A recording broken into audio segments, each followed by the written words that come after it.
प्राचीन समय की बात है। एक सुंदर राज्य था, नाम था चंद्रपुर।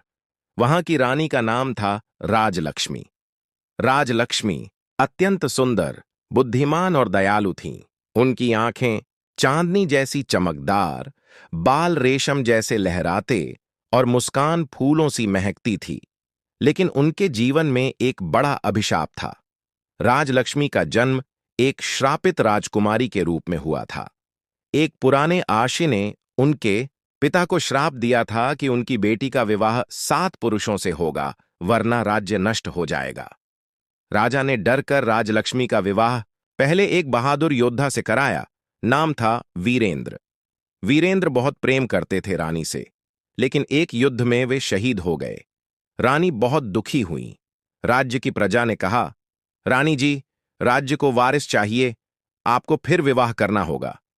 मजबूरन रानी ने दूसरा विवाह किया, एक बुद्धिमान मंत्री के बेटे से। नाम था ज्ञान सिंह। वे भी रानी से बहुत प्यार करते थे, लेकिन एक दुर्घटना में उनकी मृत्यु हो गई।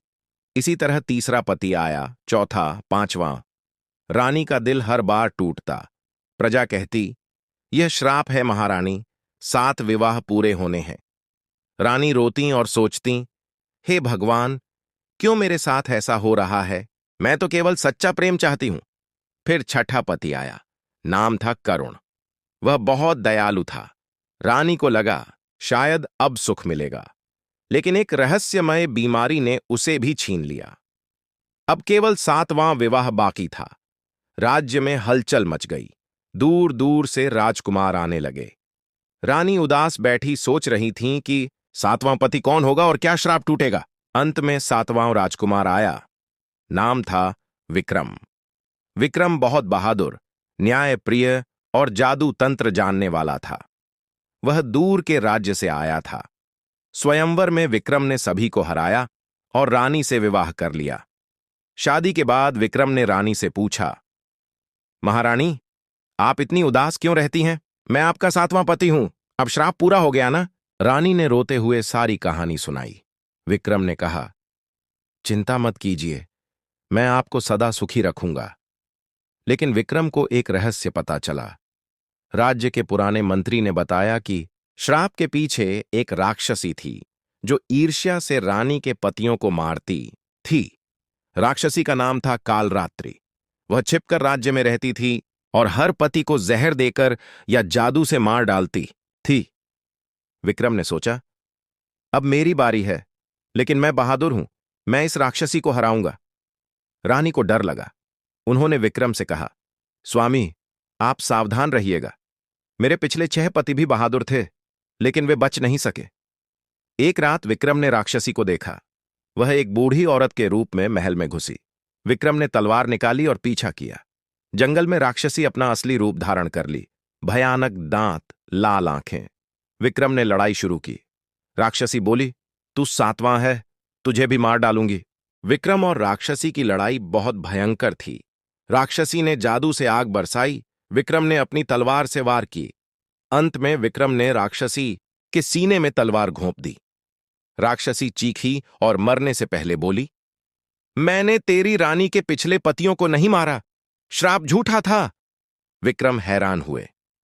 राक्षसी ने हंसते हुए कहा, सच्चाई यह है कि रानी के पिता ने लालच में श्राप की अफवाह फैलाई थी, ताकि रानी बार बार विवाह करें और राज्य को नए नए गठबंधन मिले। लेकिन रानी के पिछले पति, वे सभी जीवित हैं। विक्रम को विश्वास नहीं हुआ। राक्षसी ने मरते हुए एक जादुई दर्पण दिया और कहा, इसमें देखो। दर्पण में विक्रम ने देखा, रानी के पहले 6 पति एक गुप्त द्वीप पर जीवित थे। वे सोचते थे कि रानी ने उन्हें त्याग दिया है। विक्रम क्रोधित हुए। वे महल लौटे और रानी से पूछा, क्या तुम्हें यह सब पता था? रानी रोने लगी, नहीं स्वामी, मुझे कुछ नहीं पता। मैं तो हर बार सच्चे दिल से प्रेम करती थी। लेकिन विक्रम को शक हो गया। अब विक्रम ने फैसला किया कि वह उन 6 पतियों को ढूंढेगा। वह अकेले समुद्र पार करके उस द्वीप पर गए। वहां पहुंचकर उन्होंने देखा 6 राजकुमार एक साथ रहते थे, दुखी और अकेले। वे एक दूसरे को भाई की तरह मानते थे। विक्रम ने उन्हें सारी सच्चाई बताई। सभी हैरान हुए। वे बोले, हम सोचते थे रानी ने हमें धोखा दिया। विक्रम ने कहा, चलो वापस चलते हैं और सच्चाई जानते हैं। सातों पति विक्रम और पहले 6 एक साथ राज्य लौटे। रानी उन्हें देखकर चौंक गईं। वे रोने लगीं। आप सब जीवित हैं? मैं कितनी खुश हूं। रानी ने सभी को गले लगाया। प्रजा खुश हुई कि रानी के 7 पति जीवित हैं। लेकिन अब समस्या थी। रानी के 7 पति थे। सभी रानी से प्रेम करते थे। वे एक साथ महल में रहने लगे। पहले तो सब खुश थे। रानी सभी की सेवा करती, सभी के साथ समय बिताती। राज्य में सुख शांति थी। लेकिन धीरे धीरे ईर्ष्या शुरू हो गई। पहला पति बोला, मैं सबसे पहले था, रानी मुझे सबसे ज्यादा प्रेम करती थी। दूसरा बोला, नहीं, मेरे साथ उनका प्रेम सबसे गहरा था। इसी तरह सभी झगड़ने लगे। रानी दुखी हो गईं। वे बोलीं, मैं आप सबको समान प्रेम करती हूं, आप सब मेरे पति हैं। लेकिन पति खुश नहीं थे। विक्रम, जो सातवां था, सबसे समझदार था। उसने कहा, हम सबको मिलकर रहना चाहिए। रानी का प्रेम बांटना नहीं, बल्कि बढ़ाना चाहिए।